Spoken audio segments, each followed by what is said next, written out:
जय हिंद। मैंने अभी तक आप लोगों को कक्षा 10 के साइंस और मैथ से जितने भी महत्वपूर्ण टॉपिक मैंने सोचे जो मुझे लगे वो आप लोगों तक पहुंचाया।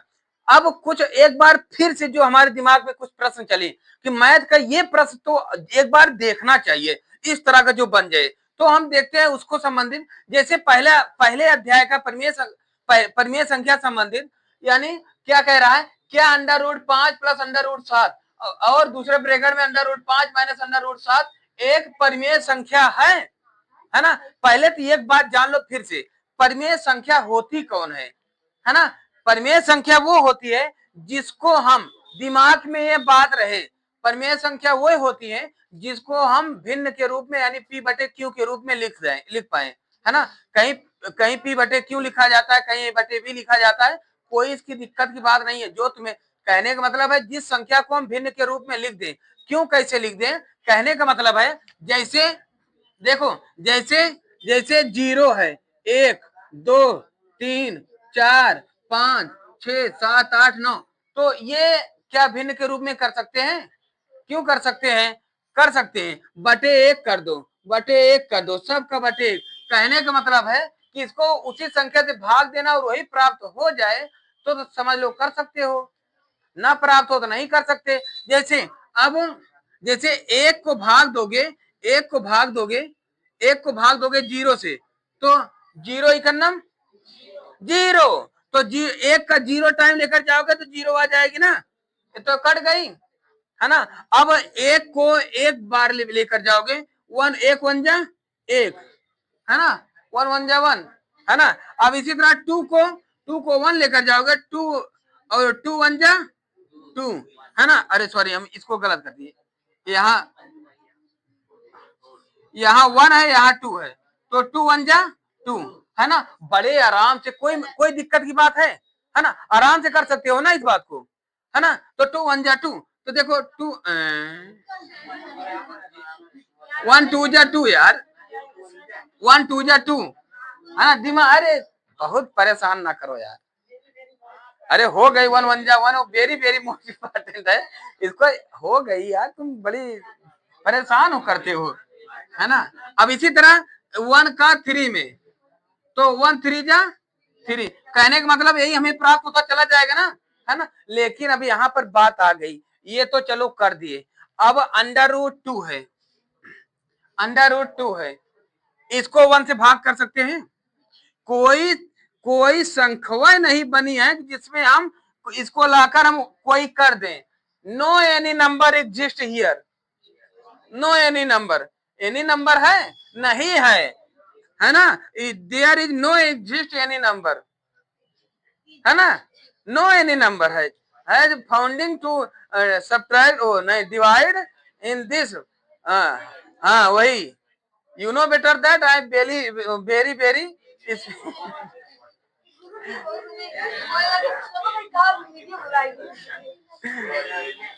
समझ गए ना। अच्छा, हमारी एक तो भाषा समझे हो ना, एग्जिस्ट तो याद हो गई है ना, ऊपर बहुत है ना, समझ गए ना। तो अब कहने का मतलब है कि अगर हमारा कोई अंडर रूट वुड में आ जाए तो बतिया नहीं बनेगी, अगर ना आ जाए तो बतिया बन जाएगी, है ना। तो बात बनाने के लिए पहले सॉल्व करना जरूरी है, अगर सॉल्व हो गई तो भैया बात बन गई, नहीं तो बात बिगड़ गई, है ना। और सॉल्व करते हैं, अच्छा इनको कौन मिटाएगा, देखो कहने का मतलब ये है कि इसको under root 5 plus under root 7, under root 5 minus under root 7, है ना। एक सूत्र मैंने कक्षा 5 से ही 6 से पढ़ाया है, अगर याद किए हो तो क्या होता है कि A square minus B square equal A plus B, A minus B. देखो कहीं हमें ये ए तो नहीं दिख रहा है, कहीं ये बी तो नहीं दिख रहा है, हमें भी दिख रहा है, ये ए दिख रहा है, ये बी दिख रहा है, हमें भी दिख रहा है ना। तो ये कहीं इसी रूप में है तो ये इसी रूप में आ सकता है ना। तो इसको हम लिख सकते हैं अंडर रूट 5 का स्क्वायर माइनस अंडर रूट 7 का स्क्वायर, है ना, कर सकते हैं ना। ये करोगे तो अंडर रूट कट जाएगा 5, ये कट जाएगा 7, तो इसका मान आ जाएगा -2, है ना, -2।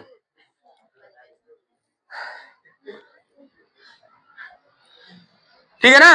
तो इसमें क्या होगा भैया, क्या ये परमेय है कि अपरमेय? इट इज परमेय संख्या, इट इज रेशनल नंबर। अरे हो गई, है ना। यह परमेय, अब यह परमेय संख्या नहीं है। हाँ, इसमें क्या दे रहे हैं, है यार, समझ गए ना। इट इज वेरी प्योर,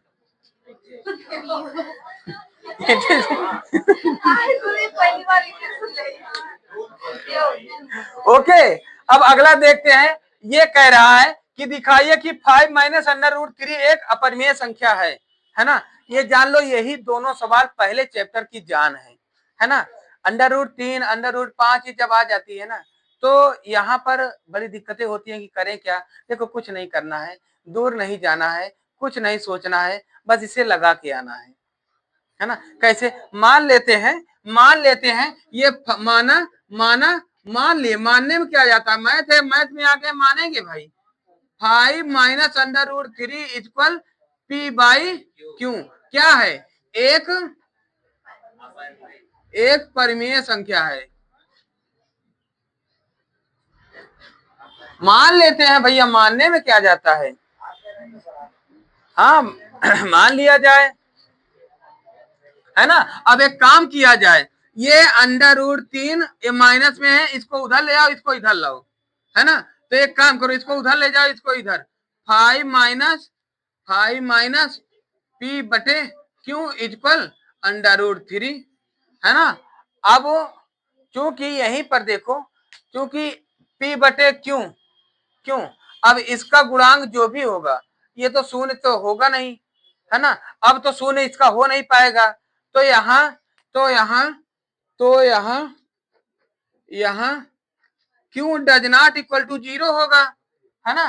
तो 0 तो होगा ही, है ना। डज नॉट इक्वल टू, क्योंकि इधर कुआं इधर खाई, बीच में कहा जाई, है ना, बताओ ना साई, है ना। है? इसको डज नॉट, हाँ, समझ गए ना। देखिए, अब यही लिख दिया हूं ना कि अतः मान लेते हैं कि अंडर रूट 3 एक परिमेय संख्या है, लेकिन इसके तथ्य अपरिमेय प्राप्त होते हैं, इसलिए विरोधाभास के कारण इसे अंडर रूट 3 भी एक अपरिमेय संख्या मान लिया जाता है ना। तो इसलिए अंडर 3 माइनस अंडर रूट 3 भी एक अपरिमेय संख्या होगा, है ना। बस यही तुम्हें इतना याद रख लेना है कि क्या कह रहा है। तो कहने का मतलब ये कोई भी कठिन कुछ भी नहीं होती, बस तुम्हें समझना जरूरी होता है, समझ गए ना। बस सब कुछ समझ लो, बस तुम्हें दिमाग में रखना कि कौन परिमेय होगा, कौन अपरिमेय होगा। मैंने अभी शुरुआत में बता दिया था, कोई कठिन की बात नहीं होती, है ना। समझ गए, जिंदगी बीत जाती है एक एक पल को याद करने में, है ना। बस जो भी पढ़ाया जाए, जो बताया जाए, जो समझाया जाए, उसको बखूबी ध्यान से समझो। तुम्हें जो बताया जाता है इसको समझना जरूरी होता है, फिर उसके बाद तुम्हें क्या आता है और क्या लगाने में मन लग जाता है, क्या भाता है, और तुम्हारा परिवार क्या चाहता है, ये कभी भूलना मत, है ना। परिवार कामयाबी चाहता है और तुम्हारा मन किस किताब में मन लग जाता है, दुनियादारी में मत पड़ना बेटवा, है ना। ये बात ध्यान देना, ये दुनिया सिर्फ एक वाहियात रूप है जो अपने को तो अच्छा और दूसरों को बुरा करने में लग जाती है। दूसरा तो तब तक बुरा रहेगा जब तक तुम उसके लिए स्वार्थ का रूप बने रहोगे, जब तक तुम उसके लिए शहद का काम करोगे। और जिस दिन शहद से तुम्हारे अगर चींटी मिल गई ना, या तुम्हारा शहद खत्म हो गया, उस तुम समझ लो कि उसी दिन से दूसरों की नजर में इतने बुरे हो जाओगे ना कि तुमने तो रास्ता देना तो छोड़ो, तुम्हें तो पानी तक देना सही नहीं समझेंगे, है ना। ध्यान देना इस बात को, तो ये हमेशा ध्यान देना इस बात का कि हमें क्या आता है, क्या हमें भाता है, किसमें मन लग जाता है, और मेरा परिवार क्या चाहता है। इस बात को हमेशा याद रखना, है ना। इतना सवाल ये बहुत महत्वपूर्ण है, समझ लो। इसमें से अगर ये नहीं आया तो समझ लो ये दोनों में से 100% है, तुम्हें इसका रूप कुछ मिलेगा, है ना। बस ध्यान दे लेना इस बात को, है ना। इतना लगाओ, फिर आगे हम आगे देखते हैं अगली पॉइंट में या अगली वीडियो में हम देखते हैं। जय हिंद। हर साल एक सवाल एमन क्या हुआ था। अरे देखो यहाँ पर एक भाषा लिख दो, क्योंकि देखो अब यहाँ पर ये दोनों ये तो 5 है, 5 को पॉइंट बटे 1 लिख सकते हो कि नहीं, है ना। तो ये परिमेय संख्या है, तो यहाँ लिख दो चूंकि 5 हुआ क्यों पी बाई क्यू एक पी हुआ क्यू 5 हुआ पी बटा क्यू एक परिमेय संख्या है, अतः इनका अंतर भी, भाई इनका अंतर भी जो होगा इसको घटाओगे सब्ट्रैक्ट करोगे तो ये भी परिमेय संख्या होगी, है तो। अतः इनका अंतर भी परिमेय होगा, परिमेय संख्या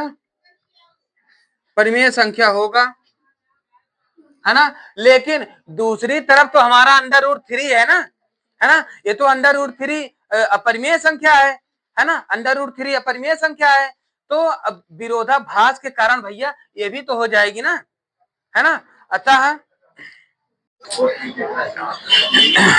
ये कह रहा है द्विघात बहुपद x² + 7x + 12 के शून्य ज्ञात कीजिए तथा इनके शून्यांकों के बीच संबंध स्थापित कीजिए।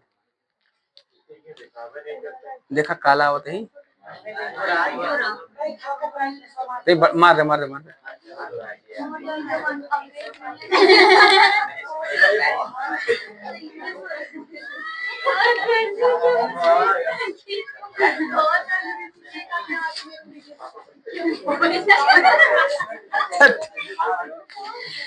चलो ए भैया, अब देखो तो पहले हम द्विघात बहुपद क्या है हमारा, x² + 7x + 12, है ना, +12। तो इसमें क्या करें, पहले इसका शून्य ज्ञात कीजिए।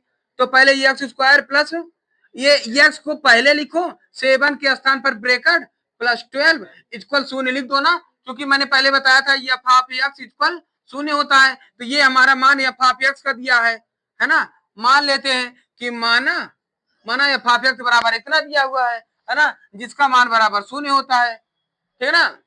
तो हम शून्य रख दें। तो अब यहाँ पर 12 है, तो ये 4 3 जा, यहाँ पर 4 3 जा। अच्छा, हमेशा एग्जाम में ध्यान देना, इसी तरह करना है, कहीं किसी भी बोर्ड से पढ़े हो उससे मतलब नहीं है। ये तरीका द्विघात बहुपद यानी पॉलिनोमियल का तुम्हारा ये बहुत महत्वपूर्ण है कि इसी तरह करना, तुम्हारा माइनस और प्लस में एक नंबर भी कटेगा नहीं, ध्यान देना। तो ये कर लोगे हाँ। तो यहाँ x² प्लस ये 4x प्लस ये 3x प्लस 12 इक्वल शून्य। अब इन दोनों में क्या कॉमन है, x कॉमन है, तो क्या बचा x + 4, है ना। और यहाँ पर क्या कॉमन है 3, क्या बचा x + 4। एक बात ध्यान देना, जो कॉमन यहाँ पर आया रहे वही कॉमन यहाँ भी आना जरूरी है ना। ये इसका रूल है भैया, ध्यान देना। अब इन दोनों में x + 4 कॉमन है ना, देखो इन दोनों में x + 4 कॉमन है, क्या बचा x + 3, यही बचा ना, x + 3, ठीक है ना, x + 3 बचा, ठीक है ना। अब तुम एक बार x इक्वल इसका बराबर शून्य है, एक बार x + 4 इक्वल शून्य करोगे तो x इक्वल क्या आ जाएगा -4, ये समझ लो आ गई अल्फा, है ना। और फिर अब एक बार x + 3 इक्वल शून्य करोगे तो x इक्वल -3 हो जाएगी। ये मान लो माइनस ये है, मान लो बीटा, है ना। अब शून्यांकों का संबंध क्या होता है, ax² + bx + c से तुलना करने पर शून्यांकों का संबंध क्या होता है, ax² + bx + c से तुलना करने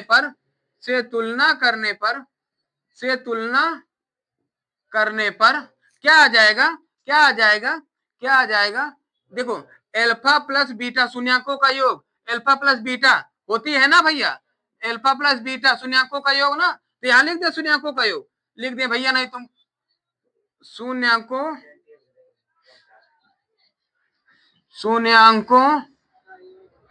का योग alpha plus beta equal minus B by A, है ना।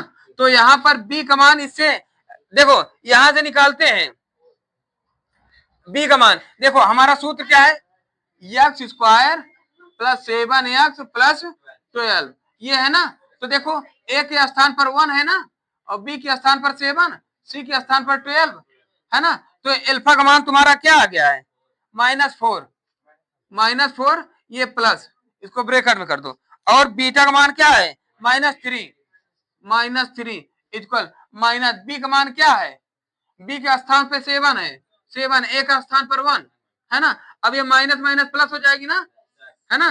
तो प्लस, तो ये -7 ना, -7 यहाँ पे एक का मान कोई नहीं, -7, ये एलएचएस इक्वल, है ना, यानी ये हमारा सत्य है ना।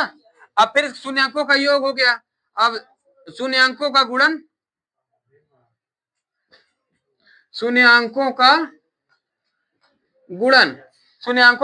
गुणन, ये क्या होता है, शून्यांकों का गुणन, यानी alpha beta equal minus alpha beta equal C by A होता है ना, सी बाई ए। तो अल्फा का मान है -4 इंटू बीटा का मान है -3 इक्वल सी का मान कितना है 12 अपन ए का मान कितना है 1, तो ये माइनस माइनस हो जाएगा प्लस, 4 3 जा 12 इक्वल 12/1 की कोई वैल्यू नहीं, तो 12 इक्वल 12।